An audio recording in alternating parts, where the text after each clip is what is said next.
7h47, le petit déjeuner politique ce matin, c'est Adrien Quatennens, député La France Insoumise du Nord et coordinateur de La France Insoumise. Oui, bonjour Adrien Quatennens. Bonjour. On va parler de la gestion du Covid dans un instant, mais avant ça, quand même, l'actualité à chaud avec les élections américaines. C'est très serré, alors que les sondages donnaient une large avance pour Biden. Comment expliquez-vous, on ne va pas parler de succès ou d'échec, mais de la résistance quand même de Donald Trump? Écoutez, je pense que Donald Trump a mené une politique très centrée sur les États-Unis d'Amérique. On voit que, par exemple, Biden, ce serait plus d'interventionnisme. C'est-à-dire, en gros, entre les deux, c'est plutôt d'un côté l'Amérique d'abord, ça c'est plutôt Trump, et Biden, c'est plutôt l'Amérique devant. Mais plus sur la scène internationale. Il a mené une politique qui est très recentrée sur les États-Unis. Maintenant, moi, voilà, bon, c'est là d'abord la souveraineté du peuple américain qui s'exprime. Moi, il va sans dire que ma préférence, ce serait plutôt que Trump soit battu. Encore que, très franchement, entre les deux candidats, moi, mon candidat, c'était Bernie Sanders, celui que j'aurais véritablement soutenu, qui n'a pas pu passer le cap de la primaire démocrate. Mais je crois que du point de vue des intérêts de la France et de la géopolitique, on ne verra pas de grands changements sur cet aspect-là, en tout cas, quelle que soit l'issue de ce vote. Moi, j'observe surtout que la France a viré depuis de trop nombreuses années dans un atlantisme béat, notamment lié à l'OTAN. Moi, je pense que la France n'a plus rien à faire dans cette alliance militaire, qui d'ailleurs elle-même n'a plus franchement de raison d'être. La guerre froide est terminée depuis un certain temps.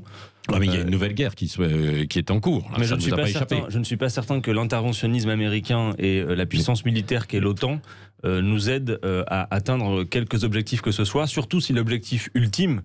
c'est de préserver la paix. Et je pense que la paix doit se construire à l'international et que pour ça, la France doit être une puissance médiatrice indépendante et que de ce point de vue, elle n'a plus rien à faire au sein de l'OTAN. Oui. Adrien Quatennens, venons-en à la gestion de la crise et le confinement, de la crise sanitaire en France. Alors Jean Castex a lancé une violente charge hier contre les élus qui appellent les maires à violer les règles de la République en prenant des arrêtés pour rouvrir les commerces pendant le reconfinement. Là, quelle est votre position? Est-ce que le Premier ministre a raison ou ce sont les élus qui veulent rouvrir les commerces? Ma position d'abord, c'est que Monsieur Jean Castex, qui nous avait été présenté comme Monsieur Déconfinement, a été en échec sur le déconfinement. Le déconfinement est un échec, sans quoi nous n'en serions pas rendus au point où nous en sommes. C'est-à-dire que je veux bien qu'on parle de la situation maintenant. On peut peut-être se donner juste 2 secondes pour comprendre que la situation d'aujourd'hui résulte des errements du gouvernement depuis le mois de mai, depuis le déconfinement. Souvenez-vous qu'à l'aube du déconfinement, Jean-Luc Mélenchon disait « En cas de deuxième vague, il faudra planifier, organiser ». On nous riait au nez, résultat, on le voit, c'est qu'il aurait fallu le faire. Il y a beaucoup de choses qui n'ont pas été faites, je manque qu'on l'entende. La politique testée, tracée, isolée, elle aurait nécessité de très grands moyens. Elle aurait nécessité qu'on n'ait pas... Là, c'est un échec, là, en fait. C'est un échec... Il aurait fallu planifier, on aurait pu faire un tas de choses. Songez par exemple aux écoles. Le protocole sanitaire a été allégé par M. Blanquer à plusieurs reprises. On aurait pu imaginer qu'on embauche notamment des jeunes pour accompagner les profs, comme certains de nos voisins européens l'ont fait. Qu'on puisse dédoubler les classes pour éviter qu'il y ait 35 personnes dans une même salle. Qu'on réquisitionne des bâtiments pour assurer la distanciation sociale. Rien de tout cela n'a été fait.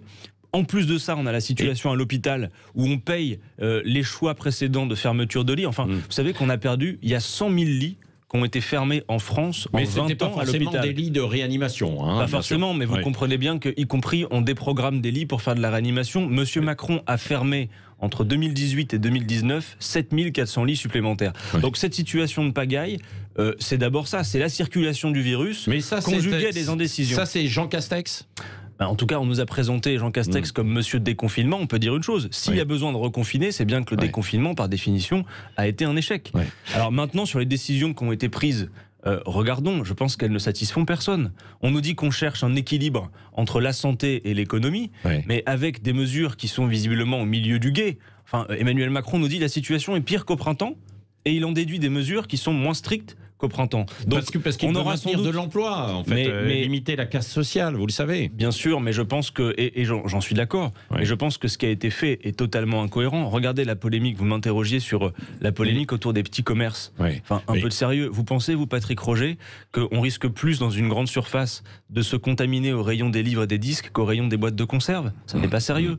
Et vous pensez, quand j'entends Bruno Le Maire, qui fustige les maires qui prennent des arrêtés pour que les petits commerces puissent continuer, mais c'est le même Bruno Le Maire qui nous dit que ces maires mettent en danger la santé des Français, mais ça ne le choque pas de voir les scènes qu'on voit tous les matins dans les rames de métro. Vous pensez franchement que dans une rame de métro bondée où il n'y a pas de distanciation, on prend moins de risques que dans un petit commerce? Qu'est-ce qu'il faudrait faire? Vous êtes pour l'ouverture en fait des petits commerces et pour la fermeture des écoles ou alors un protocole D'abord dire une chose, jusqu'à preuve du contraire, et même si j'aimerais que ça soit différent, ce n'est pas nous qui gouvernons ce pays, donc c'est au gouvernement de prendre ses responsabilités. Non, mais vous pouvez peser à l'Assemblée nationale, vous avez vu, il y a des couacs. Enfin, peser à l'Assemblée nationale, vous savez, à la première vague, nous avons dit on ne tire pas sur l'ambulance, on fait des propositions. 11 propositions de loi de la France Insoumise, 5 plans complets dont un plan de déconfinement, 4 guides, un rapport de 180 pages. Ils ont tout jeté à la poubelle. Et ensuite, ils viennent nous demander en quelque sorte un vote de confiance sur lequel nous ne pouvons rien modifier, alors qu'on le sait, et vous citez les couacs, ce n'est même plus le Conseil des ministres qui gouverne ce pays. C'est devenu le fameux Conseil de défense. Alors, ce Conseil de défense, qu'est-ce que vous lui reprochez? Écoutez, parce que c'est là où ils se réunissent pour prendre des décisions. Vous reprochez quelque chose? Prenons un instant. Le Conseil de défense a été créé en 1959, d'abord pour des questions militaires. Il y a là-dedans le chef... la discrétion du président de la République, mais surtout sous la coupe du secret défense. Cette instance ne rend aucun compte, pas de compte rendu, et c'est absolument antidémocratique. Et ensuite, le Conseil des ministres ne fait qu'exécuter. Et vous savez pourquoi ils le font? Parce qu'il y a eu, vous avez vu, des plaintes qui ont été prononcées contre un certain nombre de dirigeants et de gouvernants suite à la première vague. Évidemment, bien, moi, je crois que si Emmanuel Macron, désormais, pratique avec le Conseil de défense comme avec un Conseil des ministres bis, c'est pour éviter ces mises en cause, parce qu'il patine une nouvelle fois dans la gestion de la crise, et sans doute aussi parce qu'il y a un niveau de paranoïa très avancé. Donc il ne devrait plus y avoir de Conseil de défense selon vous, ou alors il devrait y avoir de la transparence? Écoutez, le Conseil de défense, c'est pour la stratégie militaire. On est en guerre contre le virus. Mais le virus n'a pas de stratégie, Patrick Roger. C'est pas une politique militaire qu'il faut mener contre le virus, c'est une politique sanitaire. Donc on voit mal ce que, si talentueux soit-il, des responsables des armées ont à se prononcer sur les décisions à prendre s'agissant d'un virus. Donc là, je le dis, de deux choses l'une. Soit le gouvernement considère, malgré le désastre annoncé à l'hôpital, et j'ai une pensée ce matin pour le personnel de santé qui, déjà épuisé, fait face une nouvelle fois à cette seconde vague. Soit il considère que ces décisions à demi-mesure suffisent, et dans ce cas-là, ça suffit les incohérences. Et si le gouvernement accepte qu'on aille tous les matins dans les rames de métro bondées, alors je vois pas pourquoi, avec des distanciations sociales, on ne pourrait pas rouvrir les petits commerces. Ou alors, le gouvernement dit l'épidémie a trop circulé parce qu'on a fait des erreurs et donc il y a besoin de confiner davantage, et dans ce cas on soulage économiquement tous ceux qui en pâtissent. Et une dernière chose, comme le conseil scientifique nous dit qu'il y aura après la deuxième vague peut-être une troisième à l'hiver et peut-être une quatrième au printemps. Alors je vous dis une chose, Patrick Roger, le confinement général ne peut pas être l'issue à chaque fois qu'il y a une nouvelle vague. Il nous faut donc dès à présent, de la même manière que nous disions à l'aube du déconfinement, planifions en cas de deuxième vague, je demande dès maintenant que tout le monde se mette au travail pour trouver dans les administrations notamment, mais nous allons faire des propositions, même si elles sont à chaque fois balayées, mais il nous faut trouver des alternatives au confinement. Ça peut pas être le confinement à chaque fois.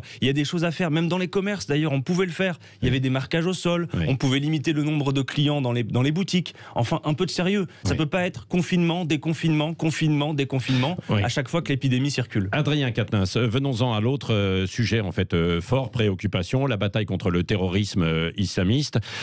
Vous entendez faire des propositions. On a du mal à vous entendre, la France Insoumise, par rapport en fait à cela. Vous êtes complètement mobilisé véritablement, ou alors on sait qu'il y en a certains, on a accusé en fait dans vos rangs d'avoir des gens qui étaient un peu islamo-fascistes, quoi.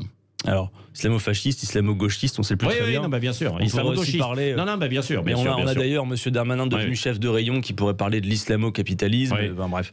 Non, écoutez, je vais vous dire une chose. D'abord, mettons les pieds dans le plat. Ce qui nous a été reproché, c'est la participation à une marche qui a été organisée en réaction à un attentat contre une mosquée. Je vais vous dire une chose, quand nous marchons, quand nous manifestons, il y a parfois des gens dans les manifestations qui ont d'autres objectifs que la manifestation dans son ensemble. Vous voyez, quand nous avons marché pour Charlie, il y avait des dictateurs dans la marche, on n'a pas dit c'est la marche des dictateurs. Quand on a marché pour Madame Mireille Knoll, qui avait subi un acte antisémite, un assassinat antisémite, il y avait des groupuscules violents qui se sont attaqués à des élus, on n'a pas dit c'est la marche des violents, il fallait y être. Donc, en républicain, quelle que soit leur religion, quand certains de nos concitoyens sont attaqués en fonction de leur religion, il faut y être. Maintenant, face au terrorisme, et notamment au terrorisme islamiste, la France insoumise, depuis des années, et je me souviens d'un texte que nous avions publié déjà en 2015, a des propositions à faire qui, entendez-moi, sont bien plus efficaces que tous les tweets et surenchères de ceux qui nous donnent des leçons.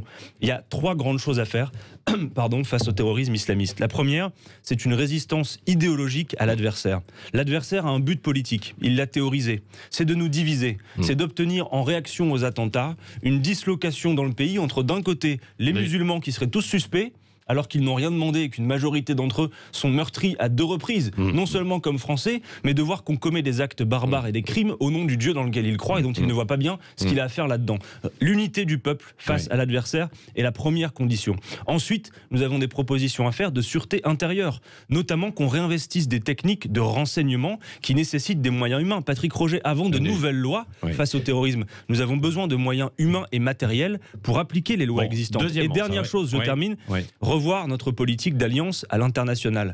Car quand la France commerce comme elle commerce avec des pays comme l'Arabie Saoudite, où le blasphème est condamné et durement châtié, du point de vue du fait de répandre à travers le monde un islam fondamentaliste, il y aurait de quoi s'interroger. Voilà une politique qui me semble rationnelle et j'appelle à un retour à la raison. Parce que les surenchères, la haine qui se déverse, fait le jeu de nos adversaires. Mais parfois ça vient de vos rangs aussi, hein, vous le savez. Non, je vous mets au défi de Daniel trouver... Obono, parfois dans ses tweets, est un petit peu limite, quoi, non? Je vous mets au défi de trouver quelqu'un qui soit ambigu sur les valeurs républicaines à la France insoumise et sur le fait d'être intransigeant avec le terrorisme islamiste et l'islamisme politique. Bon, on a dépassé, mais il reste 30 secondes.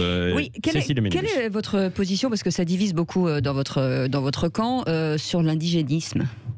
Mais ça a le mérite d'être clair, nous sommes des républicains. Nous sommes des républicains.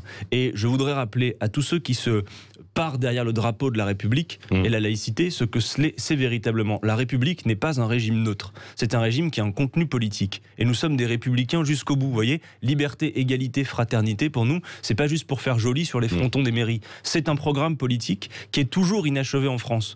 Cécile de Ménibus, vous ne vérifiez pas liberté, égalité, fraternité dans les faits sur tout le territoire national. C'est ce que nous voulons faire. Et je veux dire que quand les services publics reculent, quand des associations disparaissent de certains quartiers, eh bien oui, d'autres avancent, d'autres font des promesses que la République, elle, ne tient pas. Et donc, en républicain et en laïc conséquent, il faut finalement donner corps à cette promesse républicaine. Et en tout cas, à la France insoumise, je le dis, et nous aurons encore l'occasion de le démontrer dans les prochains débats à l'Assemblée nationale, nous sommes plus conséquents en la matière, plus cohérents que beaucoup de ceux qui donnent des leçons à longueur de journée, et qui, quand on regarde dans le détail, font parfois de vraies entorses à la République. Ceux qui avancent, il va avancer cette semaine et se déclarer Jean-Luc Mélenchon, c'est cette semaine ou pas? Écoutez, nous n'avons pas renoncé à notre calendrier. Je pense qu'effectivement, il va être bientôt temps de passer effectivement à l'action, parce que nous avons besoin de temps long. Jean-Luc Mélenchon a dit qu'il prenait le temps de consulter ses amis. Je suis moi-même le témoin du fait qu'il a beaucoup consulté ces derniers temps et qu'il semble se dégager autour de lui, auprès de ceux qu'il consulte, un consensus pour dire que compte tenu des objectifs à atteindre, compte tenu des équipes qu'il a construites autour de lui, compte tenu du programme,